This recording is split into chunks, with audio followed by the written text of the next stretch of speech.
Hello, everybody, and welcome to the Baka podcast.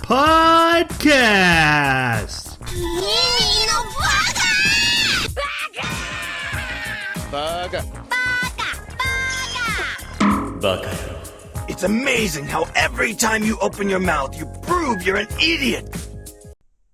Hello, everybody, and welcome to a very special episode of Baka.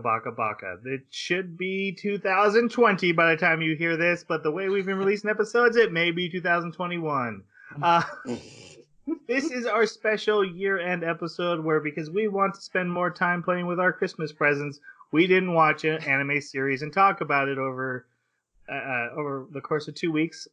Instead, we watched an anime movie, and then we're going to go into 2 retro anime series that the other host will pick. But that's for later. Let's talk about the anime movie that we watched. But first off, we need my co-host. We have... Oh no! The John McClane to my Nakatomi Tower, Jeremy.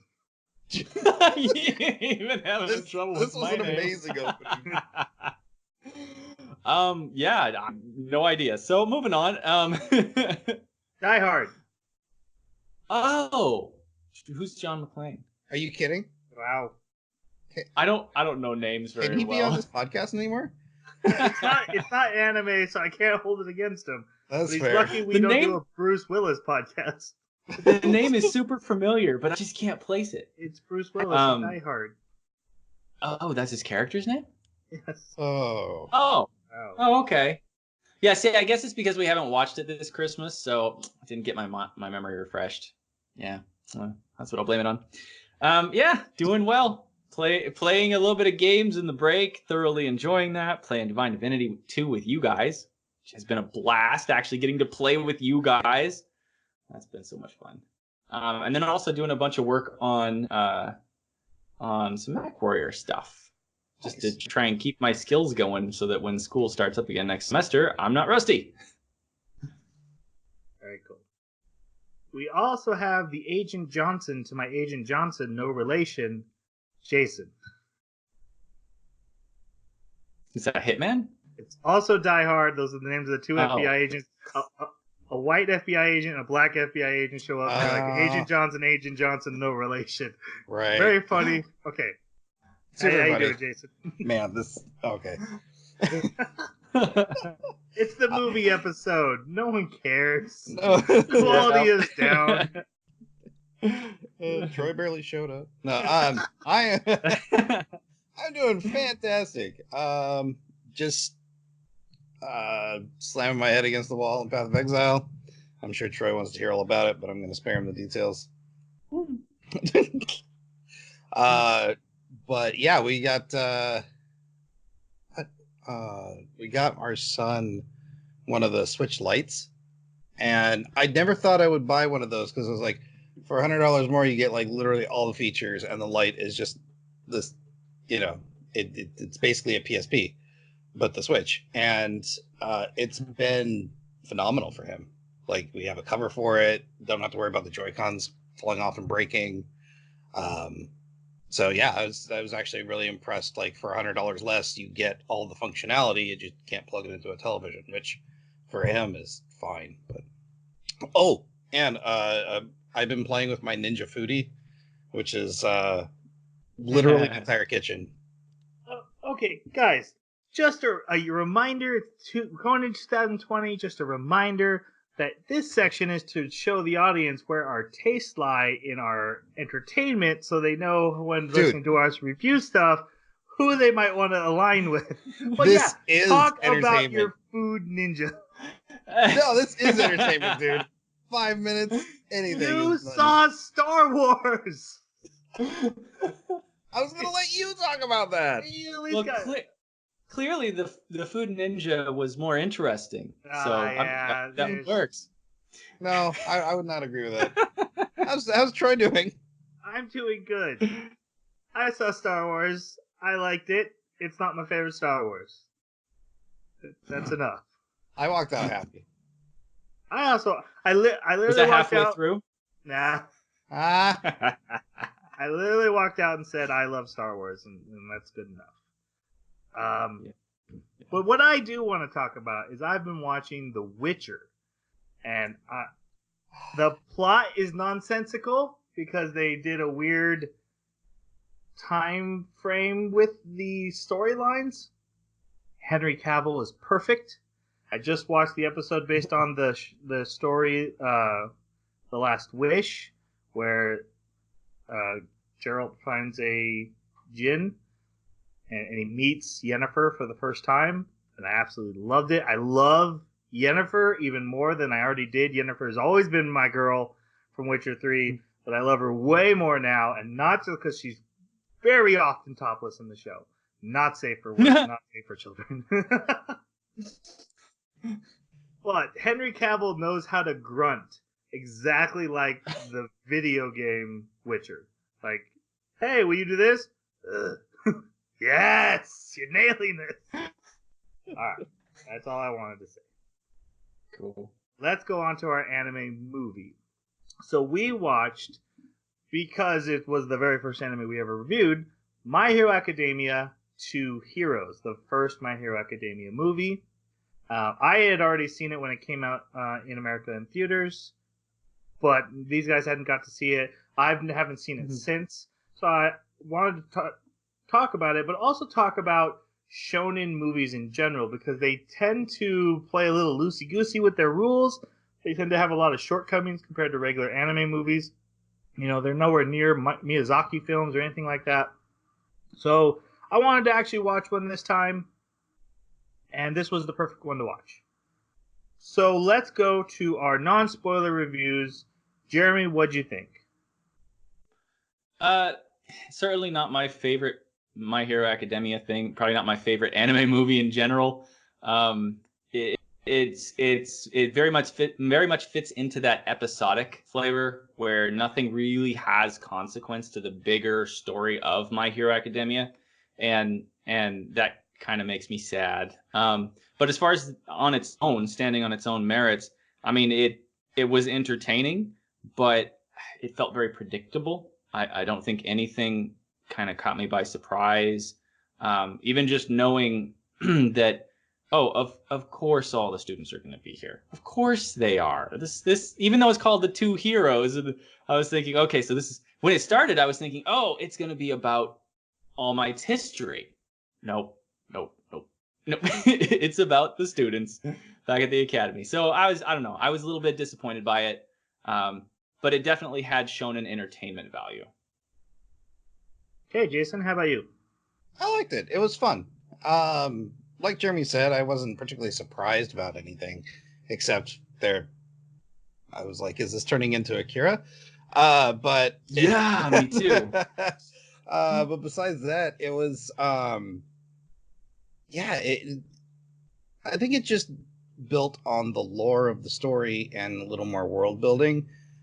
I don't like that they did the world building in a way that this is really important establishment within the greater story of My Hero Academia, and it's never talked about again. So I hope that they remedy that in coming seasons, but probably not. But yeah, I enjoyed myself. I really liked the movie. Obviously, I went and saw it in theater, and I do think seeing it in theaters was a very unique experience because I got to see it sitting amongst a bunch of other fans, which is a lot different than, you know, watching it on your iPad or even on your couch by yourself. Mm-hmm. You know, the characters would show up and the crowds would cheer, and that just changes the experience. But again, I wanted to watch it without that. And it wasn't as good as I had remembered it from that experience, but I still enjoyed it, and it's probably, of the shonen movies I've seen, and I've seen a couple Naruto ones, I think one Bleach one, most of the Dragon Ball Z ones. This is top tier for shonen, but it also has a lot of the same shortcomings, which Jeremy and Jason kind of already mentioned. So when the bad guy was, like, the main bad guy was introduced, we're not in the spoiler section. Just so you know. I know. Just making sure you know. Just making sure. Just saying, because you see him from the back. When you saw him from the back, did anybody at first go, All Might's brother? Yeah, because of the hair. Yes. Yep. I mean, he's not, obviously, but Right. that was the first thought that went through my mind. Okay. Normally we talk about intros and outros next, but this didn't really have one. It does have a prologue, but we'll cover that in the spoiler section. So let's go on to our spoiler section. So from now on, we're going to be discussing the events of this movie, the characters of this movie, plot, dialogue, theories, and probably a lot of season 2 My Hero Academia spoilers, because this does take place immediately after season 2, and there might even be some talk of season 3. We'll try to keep that to a minimum, but if there's stuff in season 3, I don't think we've all seen season 3, so we're definitely won't be dropping huge spoilers. But just fair warning. I can't remember if I have. You don't even know the name of the guy from Die Hard. Okay, I had a hard time remembering his name too. Right? But all right. We actually start with what's a really interesting prologue, and before we actually get into the plot of it, what are your guys' general thoughts on the prologue of this? Because it's one of my favorite parts of the whole movie. Having seen all 3 seasons, it felt redundant. But it did feel good to. Half of it was necessary for new people to the franchise, right? If you'd never seen an episode, you could still go into this and obtain quite a bit of background information without spoilers, actually. I mean, there are some, but you could walk out of here and go back to episode 1 and you would be able to have a fresh start, even though there was a lot of catch up to do. But yeah, I thought it was decently done. I really liked it. I kind of would have liked to have had more story there, because then it just goes with the assumption that nothing that happens here is going to affect the timeline as we're seeing it in the series. Because if you separate it into a prequel style movie, then it really doesn't matter. And everybody knows that that's going to be the way that you should expect it to be. So I would have preferred that. Yeah, actually, unless there's secrets. Yeah. Well, I mean, unless there's secrets that are revealed about the prequel events that you didn't know that could affect it, but otherwise it shouldn't. I actually like that idea of just doing a straight up, like, background All Might movie.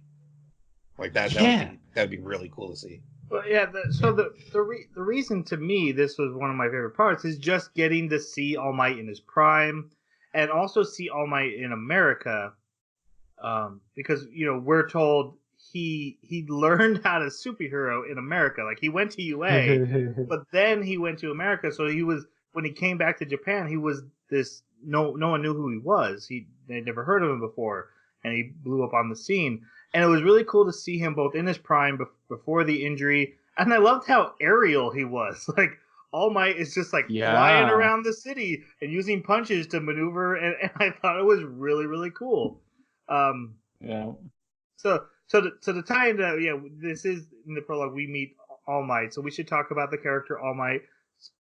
Specifically, we're going to be talking about all these characters and like how we interpreted them in this movie, but also expanding a little bit into the whole series, because we haven't talked about this since we began Baka Baka Baka.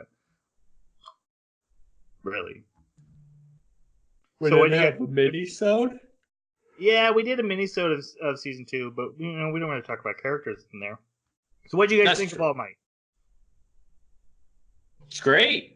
Yeah. I liked him a lot. I thought it was funny how long he was having to hold his muscle form. I was a little bit surprised that they kept that up, and then he still had that much power to go.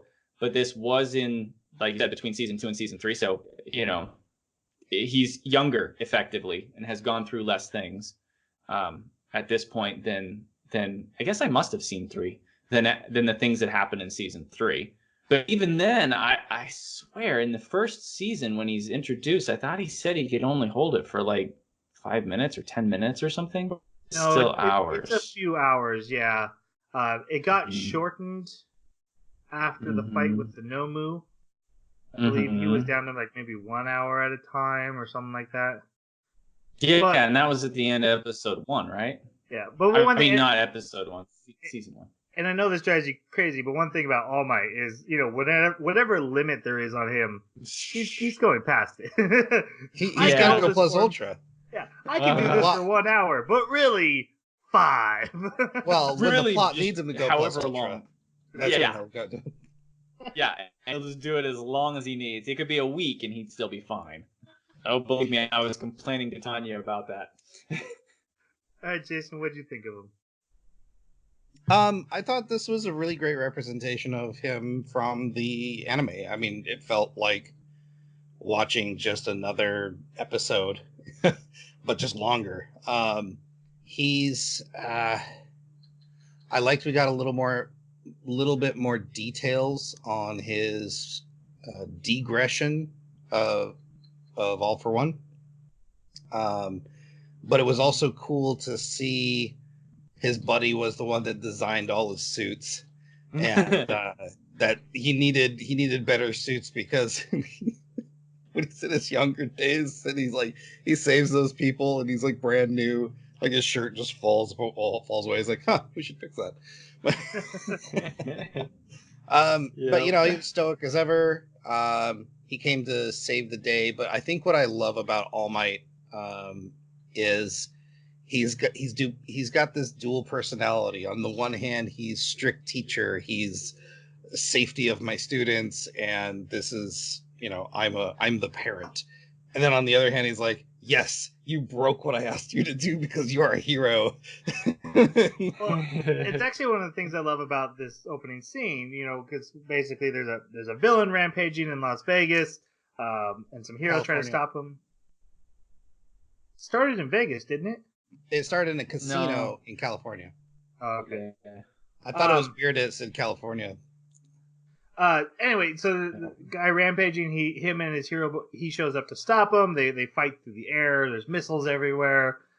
He does the California roll, which I thought was funny.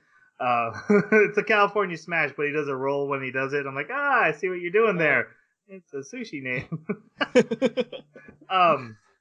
But after they beat him, he jumps back in the car with Dave, who we'll talk about in a second.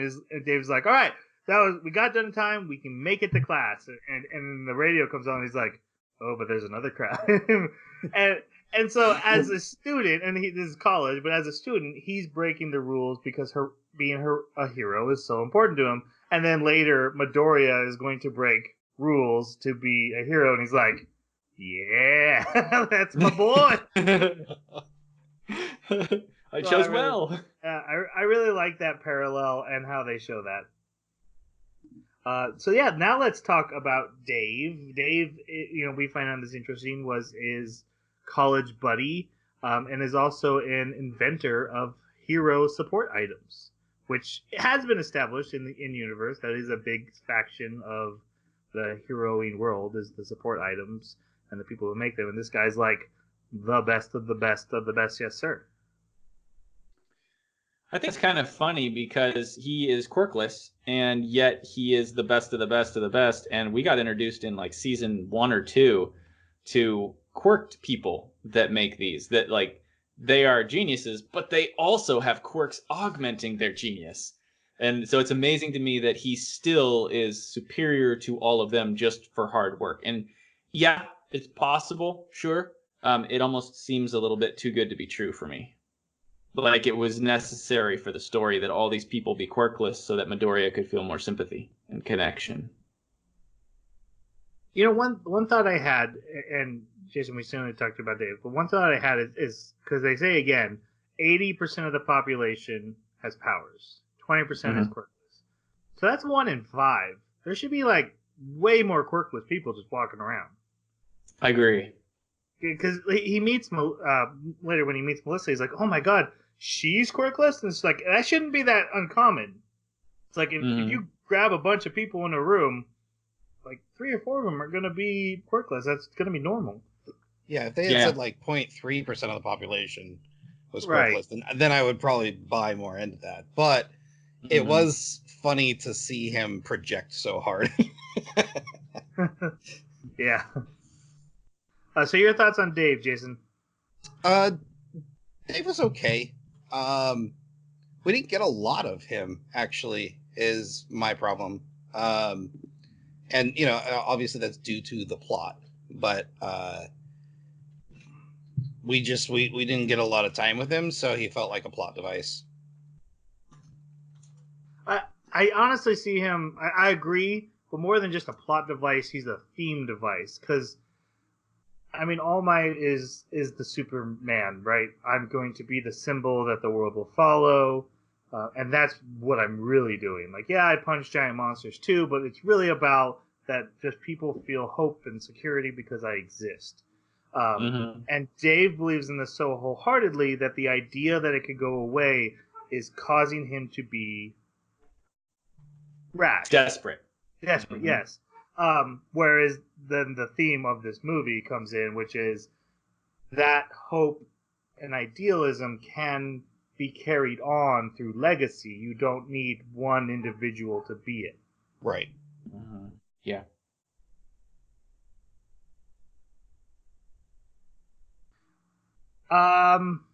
Then we come to the beginning of our story proper, and we join up with All Might, who has been invited to join iExpo, which is basically, hey, Hero Gadget Utopia.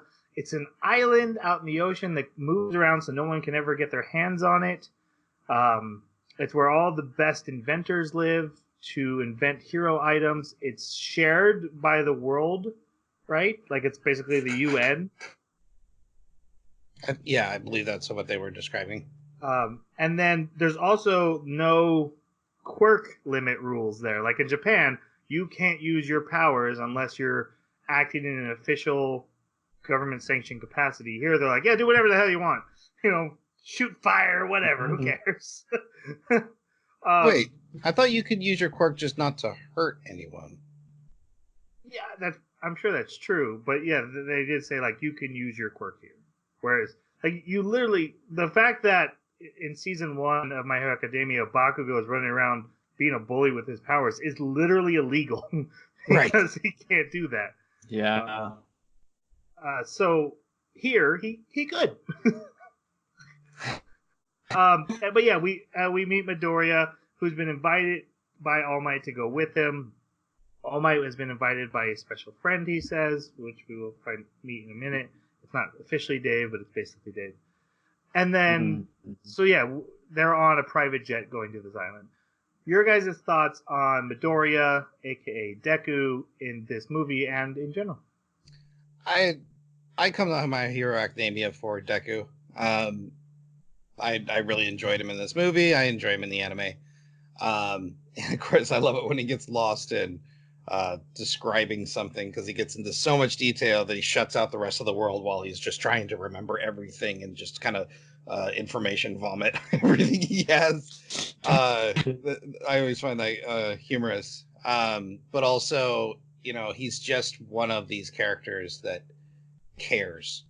And he cares for the right reasons. And even if there's consequences to be dealt with later, he's so, he holds All Might in such an idealist position that it's not so much All Might anymore, but the idea of what he represents and what he wants to become to be that. And so because of that, he throws himself in the danger that he may not be able to handle, because he feels it's right. And, that kind of tropey idealism is something I enjoy in anime. So yeah, I liked it.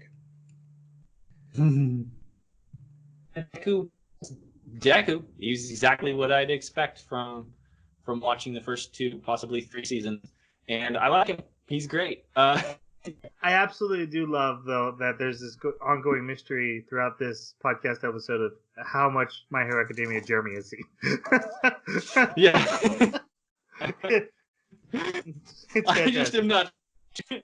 Did you see the fight? Talking to me. Did you see the fight with All for One between? Yes. Okay, so you have seen season 3, and then the Hero Also die? license test where they had to battle other schools.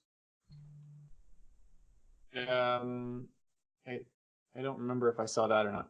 Yeah, it's the last arc. So after All Might's fight with All for One, then we do the final hero license test where they literally have to compete against other schools and tag each other with balls.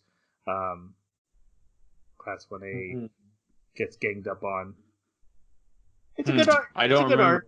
I love Eraserhead's female counterpart and their relationship. Whip That's Lady. so great. Whip Joker. Lady. Jokester Yeah. or something like No, not Whip Lady. She's a girl from another school, and she likes to taunt poor Eraserhead mercilessly. that. Mercilessly. Sounds really familiar. Okay, so yeah, and that's pretty normal because most people like it's such a big deal that big fight, and then it feels like an ending, and then there's just one more arc. Yeah. Okay. Yeah, I probably did see it then, and just forgetting the arc.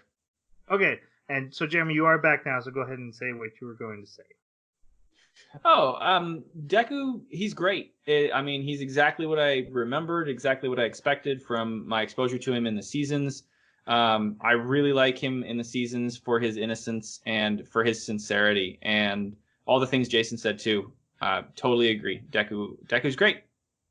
Yeah, I 100% agree with both you guys. And the thing that really stands out for me with Midoriya is how different he is from other shonen protagonists. He's not a meathead. He's not whiny. He does cry really easy, but then the anime pokes fun at that. Like that's just a personality quirk he has that he got it from his mom. Is that his quirk? When he cries. I think film theory has said that before. Like the amount of water coming out of his eyes in this scene clearly indicating. That's great. But no, you have so many guys like Luffy and Naruto who as much as I appreciate them, Midoriya is so unique in his own way. And he's almost like between him and Bakugo, a normal shonen protagonist split in two. And Yeah. Deku's the good side, and Bakugo's that other stuff. So yeah, but I absolutely love Deku, and I loved him here. For all the same reasons, his that you guys said, his optimism, his refusal to give up, and I love that he also is kind of a badass. Oh, absolutely. Yeah. He seems like such a soft, nice-hearted boy, and then when the fighting gets going, it was really cool. Yeah. All right, so they land and they get swarmed by fans. The animation budget drops out. Did you guys notice that though? Like right in this scene when they first get there, like everything gets really, really basic art form.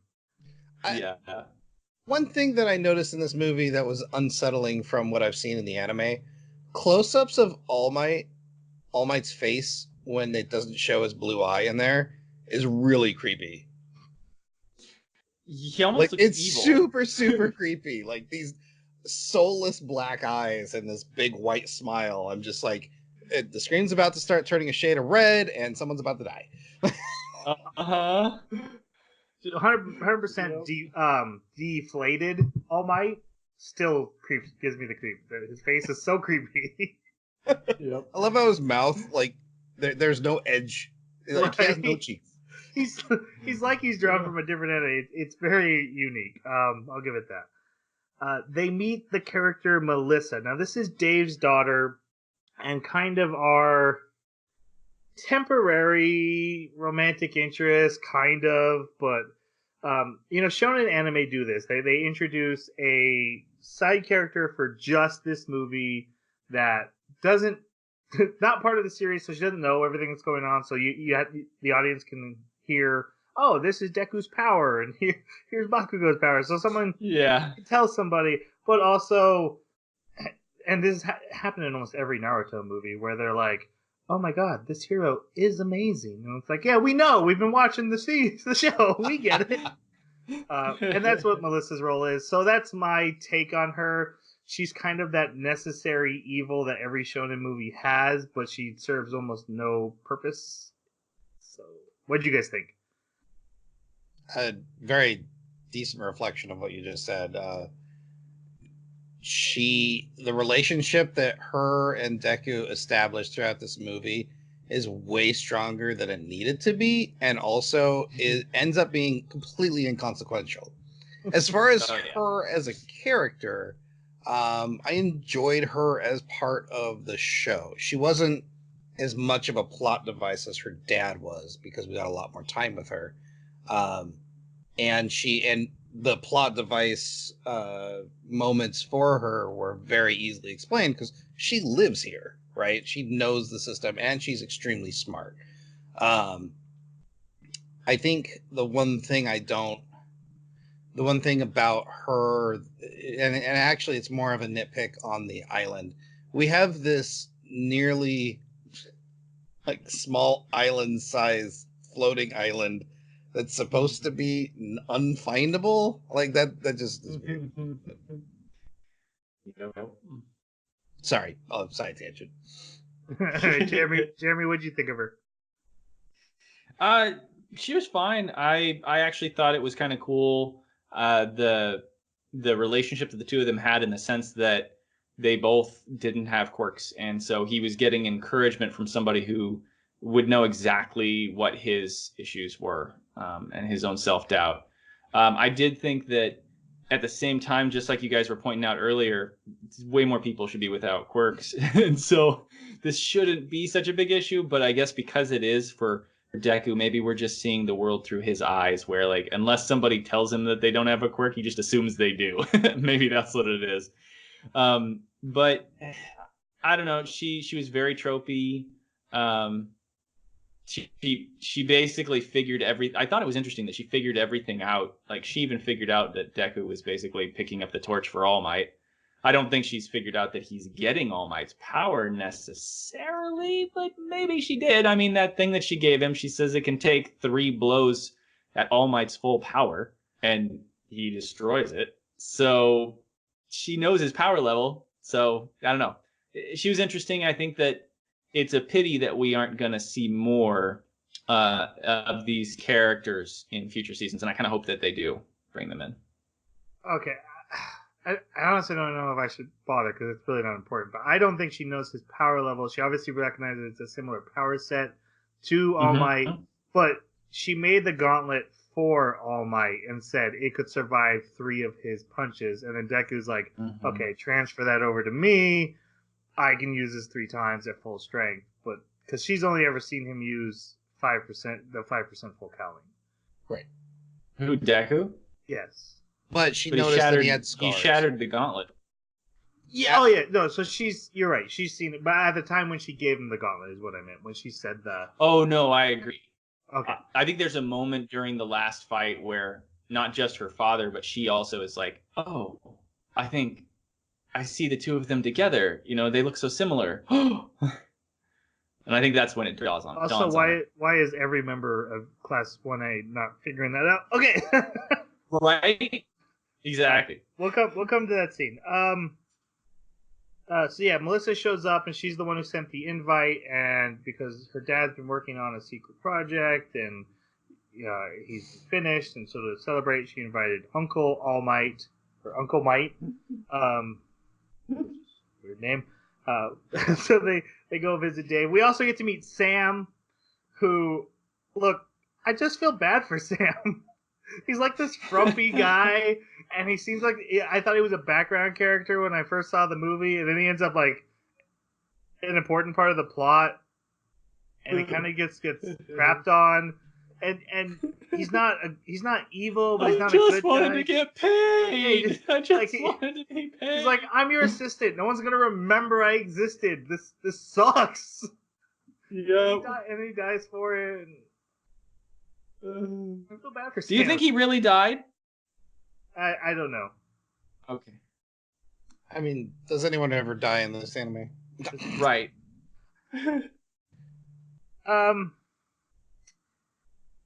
Then, so, because All Might is running out of time to be in his strongman form, and Dave knows his secret. Not really, though. What? Not really running out of time. Not really, though. One thing I should specify: Dave knows that All Might has been depowered. He can only hold his form for so long, but he doesn't know that his power is one that gets passed on, and that Midoriya is the next generation of accepting that power. Yeah, so they send Melissa and Deku out into the pavilion, and they go look at the expos, and they see a bunch of gadgets. And I absolutely love this scene because Uchako shows up, and she's like, "Hey, Deku, what are you doing with that girl?" And like ask it like 3 times. Uh-huh. Because the poor girl is so love struck. At least in My Hero Academia, there's not a question of like who the ship is. It's Right. It's Yeah. clear who Deku's meant to be with, but yeah. Yeah, I got a kick out of that. It was really funny. Tanya was watching this with me, and she's like, "Oh, she must really like him then." Yep. My one biggest complaint about this movie: not enough Sue. Like, how are you gonna have a movie and not invite Frog Girl, the best Right? character? She just sits in her room. Yeah, she on sits the in internet, her room watching the internet playing Uno the whole movie, and I was so bummed. Yeah. She doesn't have the right power set for for the situation they get into. And I think it'll be cool, like, if every movie they like mix up what characters get involved, so they can explore different combos and power sets. But Sue's like my favorite, so she needs to be there. And so yeah, the 3 girls that are there, I wrote down names, but it's headphone jack girl, super hot girl, can make stuff out of her skin, Specifically her chest. Sometimes, yeah. And then they run into Mineta and Electric Boy. Mineta's grapes on his head. They're being waiters, and they're there with Ida. Lita. Ida, the speedrunner with engines in his legs. And so all these characters are meeting up. And then they go to this one expo, which is like a obstacle course where you destroy robots up a mountain. And Kirishima, the rock guy who can turn himself into rock, is there. And he's there as a guest with Bakugo, who was invited for winning the tournament in season 2, which I thought was a cool extension of season 2. Like, everyone had, it's kind of silly that everyone from UA is there, but yes, they did do a good job of explaining, okay, Ida's here because he's from a prestigious family, and so am I. I was allowed to bring guests, and I brought the other girls, even though they can't be a part of the events. Ida also brought guests, and then he made them work. And then Bakugo had to come, and the only person who was his friend ever just came with him. And Todoroki. Yeah, and Todoroki's there because his dad is the number 2 hero, and his dad doesn't care, so he went in his place. That one's probably the biggest stretch.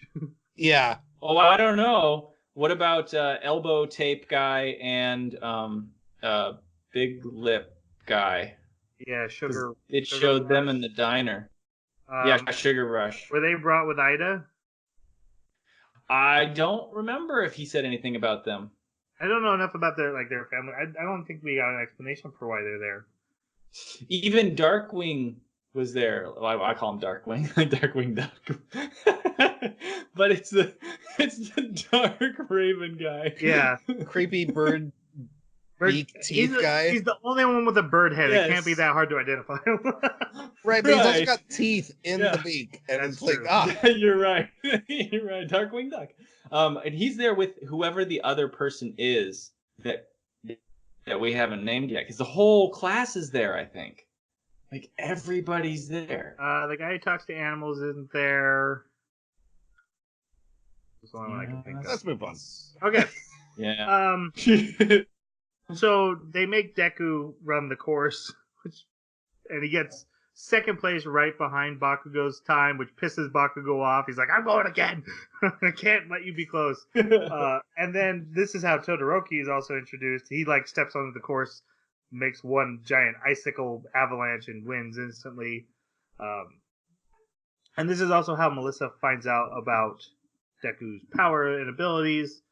And then they all decide, hey, since we're all here to represent Class 1A, we will go together to this party tonight. And Melissa gets a couple extra tickets for a couple of them, namely Mineta and Electric Shock Guy.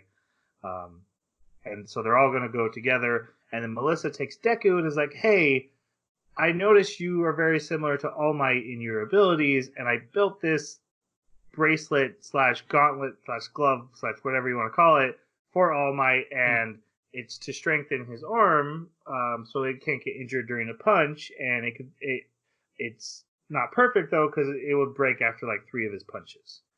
And Deku puts it on, is like, holy crap, if I use this and I used 100% smash, I wouldn't shatter the bones in my arm.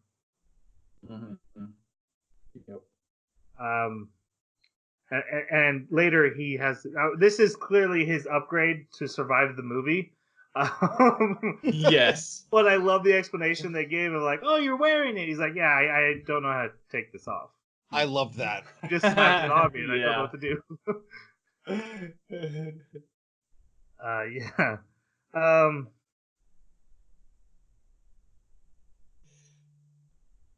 Yeah, and then they all go to the party. They all talk about how they're in their formal wear.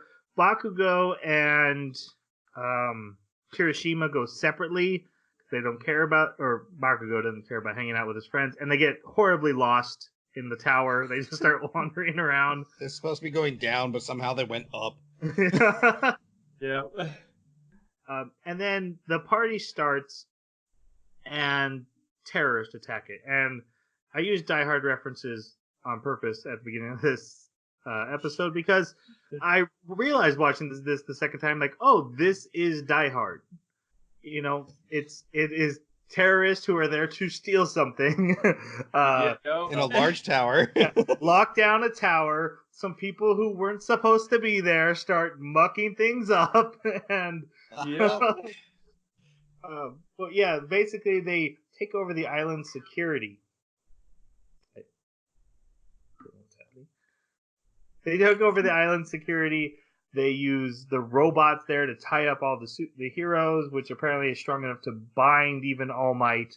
They leave him laying on the stage. The kids figure out what's happening, and they communicate with All Might like, hey, we're not captured. And then he's like, good, get out of here. Find help. Save yourselves. Be safe. And Ida's like, yep, that's what we're going to do. I'm the class leader. That's the thing. And Deku's like, I kind of want to help. I kind of, like, he's like, we don't have to go fighting everybody, but we could technically get upstairs and, you know, turn off the security system and help.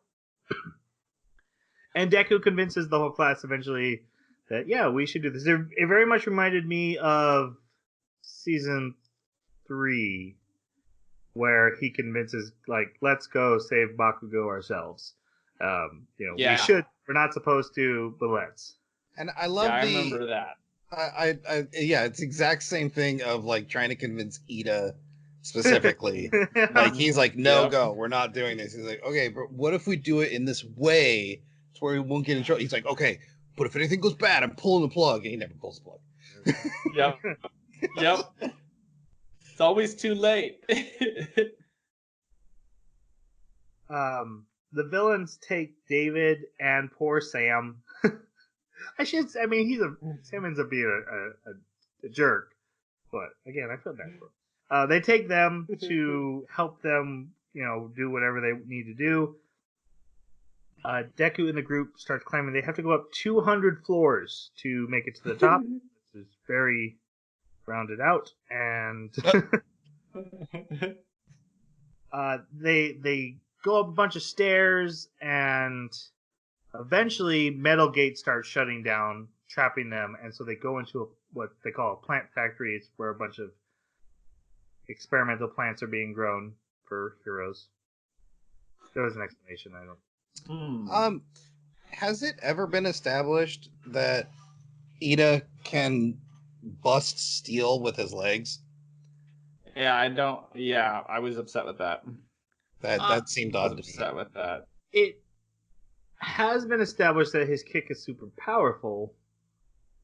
Against a flesh object. Mm-hmm. An engine in his leg. I'm okay with it. Okay. Just seems like it would do a lot of heavy, and he's not a power type. He's not a power type, except for this one move is a power move. Well, and Okay. that's been established. That's No, I agree with Okay. you, Troy. And I know it's a powerful move, but it's a powerful combat move against an opponent. Against a steel door, Yeah. I just had a tough time buying it, is all. A copper sword is great against flesh, but when you hit on it breaks.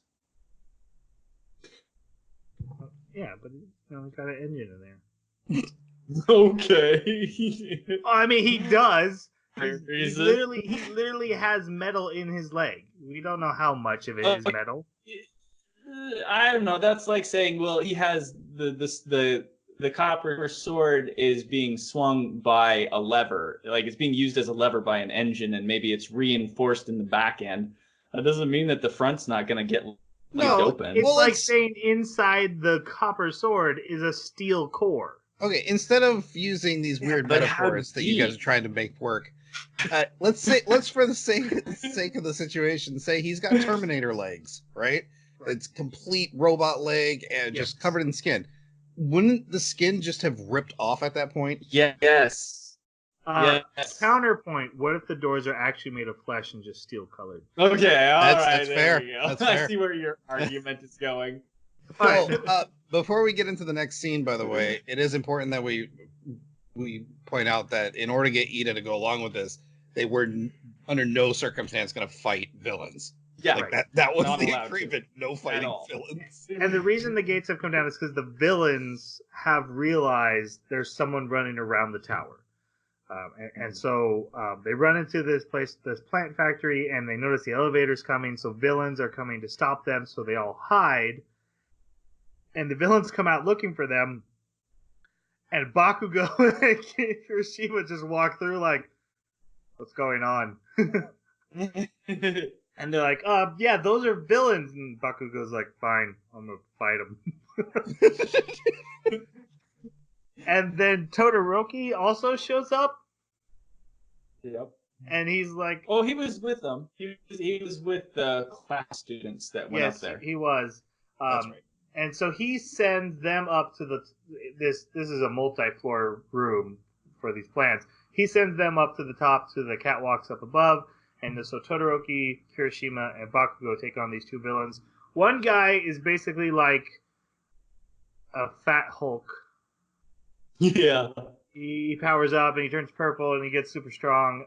And then the other guy has hands that displace matter and like teleports things into his hand. Yeah. And they fight them. And the other group goes on and it kind of cuts back and forth. This fight is really cool looking. They definitely put in the animation. Anytime Bakugo gets going, as big as it, no matter how you feel about Bakugo, he's fun to watch fight. Oh, absolutely. Yeah. And again, one thing I absolutely love, and I think I said this way back in season 1. The thing I love about Bakugo is, as much of a meathead, I want to fight everyone, I'm always angry. He's so freaking smart too, because the way he beats the displaced guy, the guy throws the ball at him, and Bakugo's arm almost gets hit, and he just barely gets missed. It rips off his shirt, and the guy looks into his hand, and there's sweat, and he's like, that's my glycerin sweat. And then Todoroki hears that, it's like, oh, and hits him with a fireball, and then kaboom! And I'm Fire like, time. I love it when they combo. It's one of the best things about this show is how they do interesting combos. But again, Bakugo didn't just he muscled the muscle guy, and he outthought the magic teleport guy, and I love that. And Kirishima got hit into a wall and was stuck, and they're like, "Why don't you just turn off your rock stuff?" And he's like, "Oh, okay, oh yeah, I forgot." I laughed pretty hard that That's one. good. Yeah. I happen to know that Kirishima's getting a big arc in season 4 of My Hero Academia, which I haven't watched. I haven't even started season 4. I've been saving it for it to get all done. I want to do it all at once. But I know Red Riot gets cooking. So I'm excited for that. The rest of the group up on the catwalks. There's a vent with a ladder they need to get to, but they would have to climb outside the building, and someone small would have to do it. And here comes Yay! Moneta. Guys, I 100% agree with most of the community that Moneta is the most annoying character in any anime in a long time. I cannot stand the way he's so pervy all the time without any character growth, and I cannot stand that his powers seem really weak compared to his classmates, and I don't get why he's there. He has a really strong showing in this movie. I found his scenes funny, especially this scene. They basically convince him if he does this, he'll have a harem. And so he's climbing the outside of, he's 100 stories up or something, pulling balls off his head and being like, for the harem, for the harem, for the harem. Yes. I thought it was great. Yeah. You gotta work with the character for motivating them with what they really care about. And for Moneta, everybody knows that's what he cares about. I was glad that they went there. They used him in small doses, and the dose that they used I thought worked very well. So when we were talking about our characters of the movie, I'm giving it to Moneta for just the amount he was able to change from the series in me liking him. I think the only thing that put me off on this scene was Momo makes a mine, and they show that this thing's at least 2 stories above them, and she just kind of flicks it and not only accurately hits it, but is even able to get it up there, and then it explodes the door off. I'm like, okay, come on. She's a trained superhero. Guys. Two stories up. It's an easy for a hero. Yeah, okay, sure.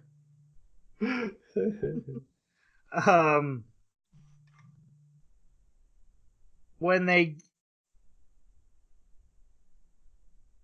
sentry bots attack Bakugo and Todoroki. They run into sentry bots on the 130th floor. It actually gets easy going for a while, and then they run into this room full of bots. They send in Electric Shock guy, and he does Electric Shock. It has no effect, so he does a super Electric Shock, and he goes brain dead. And it still has no effect. And he immediately gets caught. Yep. He gets busted. They run in and start fighting him. They manage to get to the 138th floor, but then more robots show up. And so at this point, they tell Deku and Melissa, you guys got to go. And Melissa's like, and also we need Uchako to come with us. And so they do. Those 3 split off while they fight the robots, and they get pinned down. And actually, in their fight, it's not going great because they can't destroy the room they're in. It's where the servers are, so everything will go bad.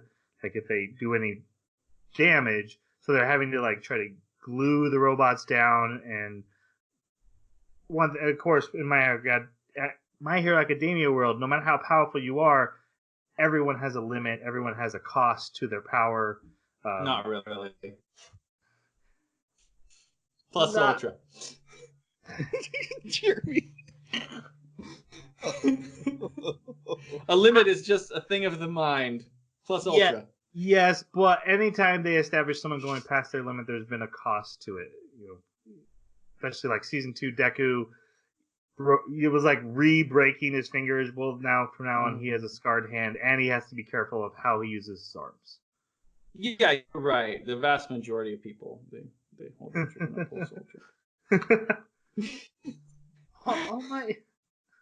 You don't even have powers anymore, man. What are you upset about? It's just a regular guy who's dying slowly.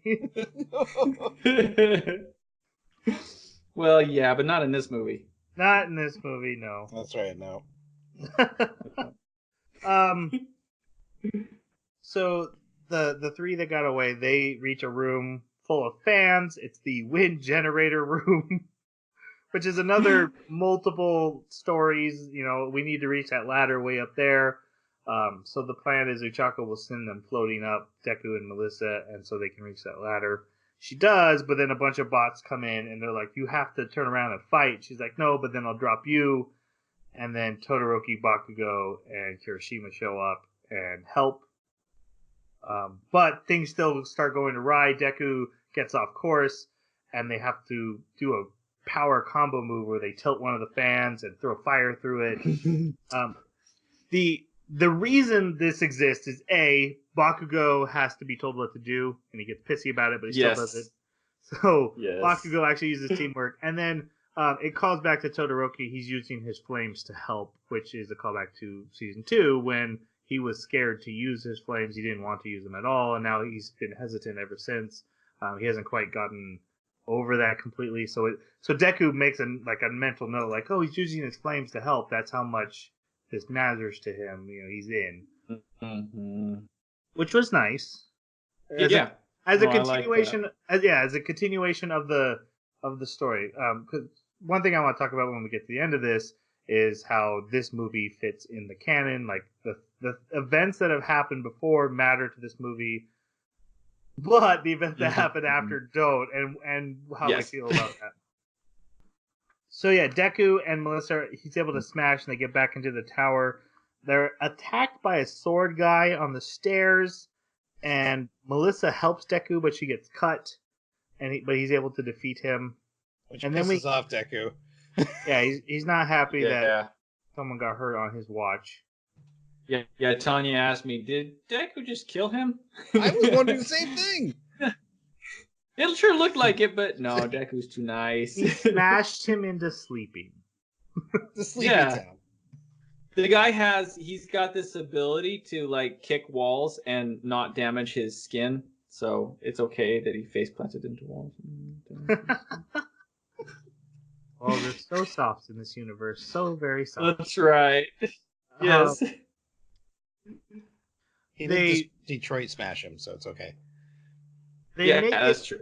They make it to the top room, and when they come in, David and Sam are literally stealing the brand new device that they built, which is a power amplifier. And David, we find out, built this for All Might because, as we've seen in scenes in the movie, All Might's power has been going down for a long time, and now suddenly it's like rapidly dropping, which is because he transformed. We know why. Yeah, we know why. So Dave's whole thing is like, if All Might puts this on, he'll be back to true form. But because I built it for the corporations or the governments, I think it was the government decided that it was a device that should not get out because it could be used really badly. So they were like, okay, we got to put this under lock and key. Yeah, from quite a while ago. So we find out Dave and Sam orchestrated this whole terrorist attack so that they could steal their own device back and not have it be locked down. And it's all a fake. But then I don't know if we ever got a name. I never heard it. I call him Metal Face, the leader of the village. I called him Magneto. Yeah, that works. Yeah, me too. Magneto's a good one. He walks in and he's like, "Oh, by the way, we're literally real terrorists." And the whole time was to steal this from you, and then we find out Sam's, he knew that and he was working with them, and then they shoot Sam. They're like, "Oh, but we weren't working with you." Ha ha ha ha ha! Poor pudgy guy died. No one cares. Ominous silence for Sam, please. Channeling a little something here. Of an angel. All right. Yeah. So Deku attacks the Magneto guy. He gets meddled to the wall. One thing I absolutely loved about this movie, and it caught me off guard the first time I saw it, that the bad guys are using guns and they're still super effective. Like, hey, that's great, you have powers. A piece of metal ripping through you is still going to do something. Yeah. The guns I didn't mind too much. I definitely liked that, but this metal thing kind of bugged me a little bit because he has freaking destroyed buildings that had reinforced concrete girders in them with the air from his punch already. Like in season 1, Deku did.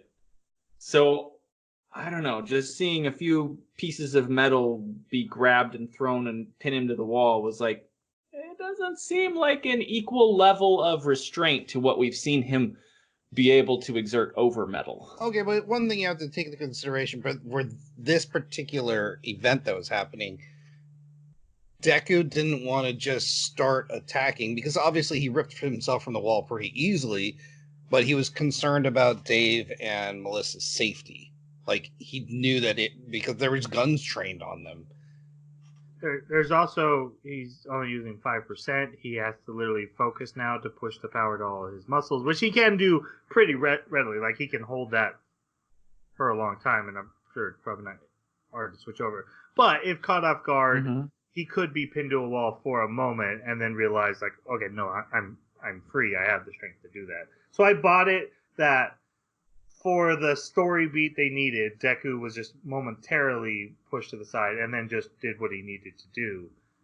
But, you know, he had to let the villain monologue because that's what you do when you're a hero. How else are you going to find out the plan?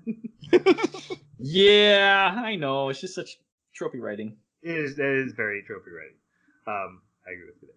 Actually, I think that's one thing I love about The Incredibles when he's like, "You caught me monologuing."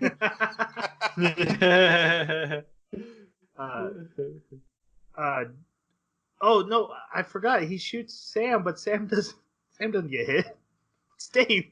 Dave jumps in the way. I take back the Arms of the Angel, Sarah McLachlan song. Suck it, Sam. Yeah, Dave. Poor Dave. Dave takes the bullet, and then the bad guy's like, yeah, and I'm gonna kill your daughter. And the daughter runs to the control room, so Deku fights the bad guys so that she can. And when they realize that they've got what they need, but they're going to lose control of the situation, the heroes are about to be freed because Melissa does deactivate the security of the island. They grab Dave and they run to a helicopter on the roof. All Might gets free and he starts heading towards them. Deku runs out and he tries to stop them. Magneto metal pillars attack him. This irritated the absolute living crap out of me. Okay, why? Okay, there were these huge columns of metal coming at him like anime tentacles do. Mm-hmm. Where is this metal coming from, and is it being displaced? Is it being replicated? Like, because if he does this huge column of metal at him, that means that there's going to be a huge swath of metal gone somewhere else. Yep. And most buildings are going to be made mostly of concrete. So that means he's pulling structural material out of this place. Why is this roof not collapsing? Yep. But it looks so cool when Deku's like smashing his way through. No, I get it. Gets so much worse later. That was my irritation. It's like we don't see these big old like runs of missing metal throughout the building. So, so Deku manages. Thank you, Jason. I like how Troy just kind of skips right past it. Yeah. Look, I can't explain it. I understand that it bothers you and Jeremy. I would rather not think about it and enjoy the moment. Okay. There's a difference of opinion, different points of view. It's absolutely fine. You're not wrong, even though you are. All right, so Deku grabs onto the helicopter, and the bad guy's like, yeah, I still have a gun. He shoots him in the face, and the movie's over. Roll credits. That's how it went. No, he misses and hits him in the arm bracer, but Deku does fall down. And Deku's like, no, I can't give up. I gotta think. Like, what do I do? I don't know what I do. And then All Might's like, have no fear, for I am here. And then All Might, like, just flexes on the helicopter and it falls back down and it blows up. No, it explodes and he comes through it holding his friend, lands safely. He's like, yeah, I'm freaking All Might. This was like, I'm not even trying right now. I buy All Might has the speed and ability to burst through this thing, grab Dave safely, and go out the other side before the thing explodes. I can buy that. Yeah. Anyone else on the copter surviving that, no matter what devices might be there, I didn't buy. What if he made a metal cocoon around himself? See, you're telling me he had time to do that in between the time. Okay. Well, I guess that All Might did like strike it, and then it just had a hole in it for a little while before it actually blew up, because it fell for a little while. So maybe. Maybe. So Melissa's there, Dave is there, All Might's there, Deku's there. And the villain reemerges from the wreckage, and he's like, I put on the power enhancer, and now I'm super duper Akira. awesome. Yeah, and he goes all Akira. Yes. He grabs Dave, he starts throwing way more anime metal tentacles at All Might, and he starts building like a tower around himself. And All Might's fighting, and he's trying to push through, but he's running out of time.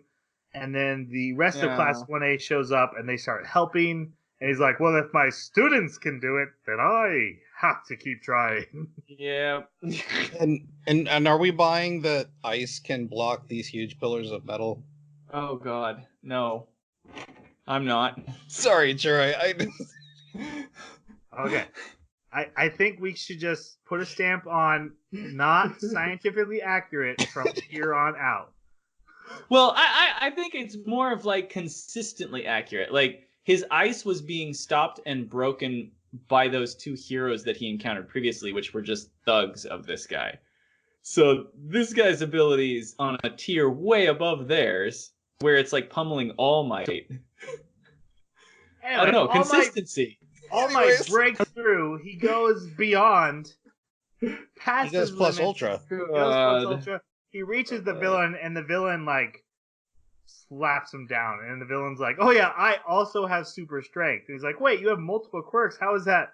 Oh my God! It was Emperor Palpatine the whole time. Yes, yes, thank you. Oh, but was it really, or was it a last-minute decision? So yeah, it was all for one. He contacted these terrorists and was like, "Oh yeah, a friend of All Might's wants to do evil. We're totally getting involved in that. That sounds awesome.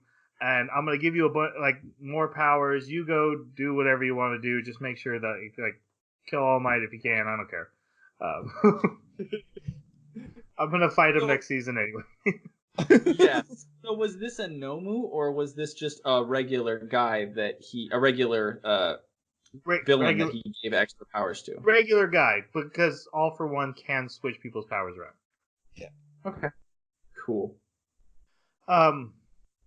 Yeah, so he gets beaten down, and Deku, he actually gets like pinned in a giant cube, like smashed by all these metal cubes, and then Deku smashes that and saves All Might. And so, a mule kicked me in the head, and I'm stupid now and cross-eyed, and then it kicked me again, and my eyes are straight, and I'm super smart again. I don't get it. Like, he gets stuck in a cube, and being hit in the cube is like he's dead. The screen goes red because we stabbed into and hit the cube. Deku runs over and hits the cube, and that frees him. And that's supposed to not be like, oh, he just did more damage to free him. Well, he focused the damage on the metal only. look, that makes perfect sense, because that's how it works. what matters is that this is the part in the movie where You Say Run starts to play, and Roy starts hollering. And an epic team up happens, which I was super happy with. Yeah, you know, the team up was cool. We never got to see this in regular My Hero Academia. This movie exists for no other reason to give us the double Detroit smash for the one time it ever existed. I'm fine with that. Also, I have to point out, All Might flying through the air with Deku with his hands at his hips, like flying through the air like this, was ridiculously awesome. They jump up and Deku like pulls his arm back for the punch, and All Might instead does like this pose, like "I'm behind you, boy," and then also punches. But all the budget from the animation in the beginning definitely went to this scene because it is freaking beautiful. I could watch just Deku running like that weird run he does with the lightning arcing behind him. It's so pretty. And then the guy makes a metal. He's just making cubes at this point, which is kind of odd. Like maybe make another shape, a point. But he makes it like the biggest metal cube yet and puts it in between them, and they just smash through that, and then they smash him, and he's defeated. I was like, is he rolling a 1d6? Like, what's happening? Dave is okay, and All Might talks with Dave, and he's like, "Hey, man, I know you're worried about the future, but our kids are pretty cool, so it's probably fine." And then I'm thinking, are you then going to tell him, oh, by the way, you're going to prison for a really long time? Yeah. Yeah, he is. Although no one has to know, right? It makes me wonder, are they going to even say anything about that in upcoming seasons? That would be really cool if they did, where they're like, oh, David Shield went to jail for larceny and corruption. The credits? Whatever. No. Oh, okay. So there's a scene at the credits of him in the hospital, and there's police outside his room. Like, he's not going anywhere. Yeah, he's going to prison. One thing I did absolutely love is like when they're going in for that final smash, all the students are yelling, including Bakugo, like "Do it, Deku!" And then afterwards, he's like, "I don't actually care. I didn't care." Yeah. About it. Oh yeah. He had a big old smile on his face. And he looks at Todoroki and he's like, "Never mind." No, I'm grumpy. Yeah. And that's the end. The gauntlet is broken. It's been used 3 times, and can never be rebuilt ever again. She forgot the ingredients. It was used from the last 1% of vibranium in the world. Exactly. Yeah. Okay. So let's talk about that, because that is the number one complaint I've ever heard about this movie, and it's actually a completely valid complaint. That if for that to exist, there's no reason it can't exist again, and that would really solve a lot of Deku's problems moving forward. So why doesn't he have a box of them? Yep. Yes. And again, though, I think this anime movie does a really ballsy thing by choosing to be within the canon storyline. You know, it fits in, and then, but also that's a very shonen thing. Like Naruto making a special Rasengan that he's never been able to make before and will never make again. But in this movie, he defeated this super evil spirit that's way more powerful than anything we've ever seen. It really would be nice if he could do that again. It's a big shortcoming of shonen movies. Yeah. I mean, as far as shortcomings go, this is really the only like canon storyline complaint that I would have. The rest of the movie fits into the canon and the world lore very well. I mean, except for the idea of this giant island that is supposed to be outputting support items like crazy. What do you want to say, Jeremy? Oh, I was just saying, yeah, nice if they said something about why it couldn't be created again. They just left it hanging. They did. So I'm guessing that means they don't explain it in the sub either, which I'm assuming is what you. Well, they didn't actually explain why she couldn't make another one. In fact, there was no. This is what I have. Right. I'm going to give it to you. Which is what Jeremy's saying. Yeah. Yeah, that's exactly what I was thinking. Is like they could have even used something akin to what you were saying, Troy, with like vibranium or something. Just pick some insert arbitrary element here that's fictional and just do something to give it a reason why it legitimately isn't going to be present in the season, because they should have foreseen that. Like it seems like such an obvious complaint point. Unobtainium. Yeah, exactly. Like unobtainium. That's perfect. We have to go to this planet with blue people, and we gotta like kill them all and rob them of their forests. Wait, wasn't that Pocahontas? That was the plot, right? Oh. All right. Yeah, that's really my thought. So let's go to our final reviews. What did you guys think overall of this movie? I'd give it a 4. And the reason I'm going to give it a 4 is, it wasn't a perfect movie, but as for shonen, I think this was fantastic. Sure, I have some nitpicks. But if someone were to ask me, hey, is there an anime movie I should see right after Miyazaki films and the latest Dragon Ball Z film, this would be on that list. Yeah, it was. I had a lot of fun watching it. And I'm actually really glad that I watched it after watching the first 3 seasons. Yeah, so I would give it a 3 out of 5 Bakas. I think that it's fine. It didn't come across to me as anything special, but it was fine. I definitely have my nitpicks with it. Definitely. But I think that's going to always be the case with whenever Plus Ultra is invoked, even if it's not All Might that does it. If that comes back up later, that's going to drive me crazy because, like, if you want to tell me that you have a higher limit than you thought you had, that's fine. That's cool. That's great. But if you then tell me, no, this other thing, this lower threshold, that's my real limit. What you're really telling me is I want to keep my expectations low so that I can surprise you with the same trope over and over again. So I'm going to tell you every time that 50% is my limit, and I know it's my limit. I know it's not my limit, so that I can use the same tired old crap to be like, I'm going beyond 50%. So that's gonna always piss me off. But it was still fine. I give it 3 out of 5. Jeremy, he needed to invoke more feelings so that he could go Plus Ultra.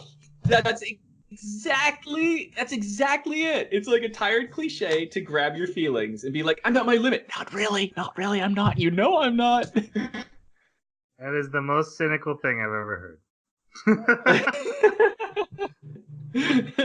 All right. Glad it was about an anime. I'm gonna give it a 3 out of 5. I don't think it's doing anything to break the mold. It wasn't like blowing minds when it came out, and as great as any moment you put on You Say Run, any moment is great when you put on You Say Run.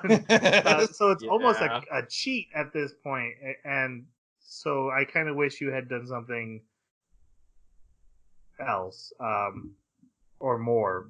I think they could have done more for a movie. You're My Hero Academia. You're the shonen anime that is saying we're raising the bar on shonen anime. I really wanted to see you raise the bar more on shonen anime movies, and you did it just like a little bit. Like, let's just be a little bit better, instead of let's have this have impact and meaning and tie into our entire plot. And if you saw this movie, things in season 3 have like whole nother levels of meaning. That's what I think you should have done. But I'm very entertained while I watch this movie. I do get emotional. It was an amazing experience to watch it in the theaters. So I think a 3 is a good grade. You're absolutely right. You could like record someone pulling ingredients out of a fridge and then make a sandwich. Put You Say Run on top of it, and it would be. All right. So we're going on now to our first retro anime pick. It is Jason's. Woo! He has chosen the anime Trinity Blood. Now, this is a 24-episode anime, and we will obviously, with our retro, only have one podcast episode each, so we won't have time to do all 24 episodes. But the stopping point is episode 14. So we have 1 through 14 that we will be watching. We will be discussing on the podcast, and then we will move on to Jeremy's retro anime pick, and then we'll go back to our regular scheduled current and new animes. We do need to give a content warning. Yes, this is it's Trinity, it's Trinity Blood. It is about vampires. It's very gothic. It's very mature. I've seen it before. I don't remember it very well, and I'm excited to watch it again. But I remember it like a gothic emo version of Trigun, but with like more mature stuff in it. Yeah. Some people say like if you took Trigun and mashed it with Hellsing. Yes. Yeah, that's you get exactly awesome. what. Yes. Okay, so that's what we're watching. Yeah, I remember when this was on Adult Swim or Toonami or whatever it was called back when I watched this. You guys want to feel old? I was wearing a Cowboy Bebop sweatshirt, and a guy in a subway told me, like, oh my god, that's on Toonami. I've been meaning to watch that. And it's like, well, this has been on Toonami like 100 times. And he thought like I had this cool retro anime shirt. It was sad. All right. If you would like to comment on the My Hero Academia movie, or the first 3 seasons, or the anime we're about to watch, feel free to do so. Our Twitter is at Baka Podcast. Our email, the animebakaclub@gmail.com. or leave a comment wherever you found this. Also, we are now on Spotify with this podcast, so if that's how you prefer to get your podcast, you can now do so over there. We made that announcement on Twitter, but you might not have seen that. You can now listen to the podcast on Spotify. It only took us, this is our 3rd year. We're good with new technologies. Let's say goodbye. Thanks for listening. Plus Ultra. Sayonara.